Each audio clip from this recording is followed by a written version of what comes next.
Greetings from Finland. Terve, meaning mabuhay. I am excited for you all. Today, July 11, 2026, I am sending my message of love and info about Lola Leoncia and 8 children of that my mind, Lydia, can remember.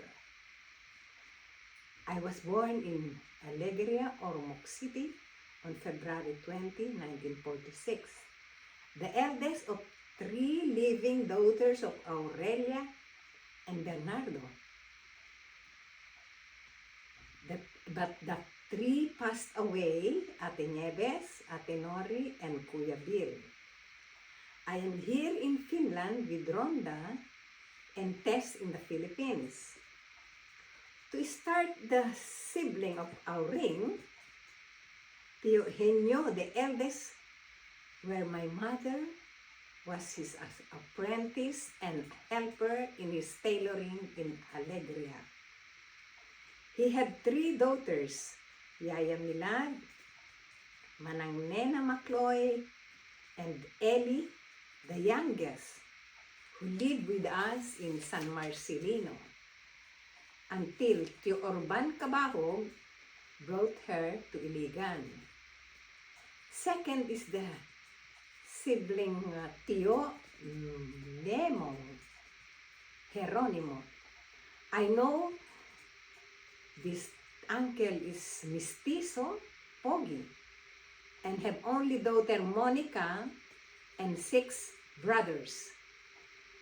Aido, Midardo, Antonio, Marcelino, and Aguido, the 5 boys lived and visited us in San Marcelino. Only Avelino, the youngest, Billy, I do not know. Third brother and the third sibling and the elder sister of mother is in Sililay, Apas. The mother's barkada, La Cuachera, both of them. And Insi always bring us suman on her visiting. I know her children, Yaya Andreng, Ate Tile, Rostico, Pedro, and Rising. Rising also lived with us in San Marcelino, but the youngest Virgie, I have not known at all, but I met her in Ormoc. These are the 3 siblings that am so related, and I'm so glad I know them. The third brother, Cesario, a war veteran husband of Chafinia. We have 2 daughters, Denny and Fe, living with us in San Marcelino in their college days.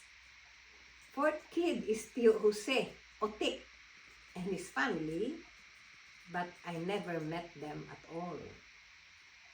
The 8th youngest, Felicissimo,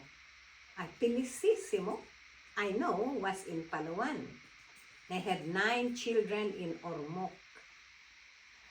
It is sweet that have stayed with us in San Marcelino, and she is my barkada teenage La Cuachera barkada, enjoying the Everly Brothers music, Rhythm of the Rain. Falling rain. Sweet. This is our memories. She had 8 siblings, I know, Irene, Melly, Victor, Bitoy, Mylene, and the 4 younger ones, Henry, Nora, Felix, and Nardo, I have not met at all. The ancestral house, Bahay Kubo, in 640 San Marcelino, a 200 square meter with a 3-story building, was the place of relatives of Mama All are welcome, and her hospitality lived forever. Until 1978, the first hot pandesal of Papa and Kuya Bill was demolished. Papa and Mama went to Libas, then moved to Alegria with my daughter Jane sometime in 1980 when I migrated to Finland. In 1991, when the tsunami happened, I invited Mama and Papa with chaperone Dr. J.C. Tolo Mendoza to Finland.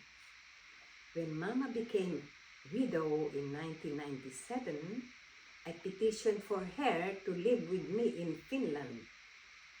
After 3 years, in millennium year 2000, she migrated to Finland and she became Finnish citizen, and we visited Ate Nori in USA in the year 2008, and later Ate Nori passed away.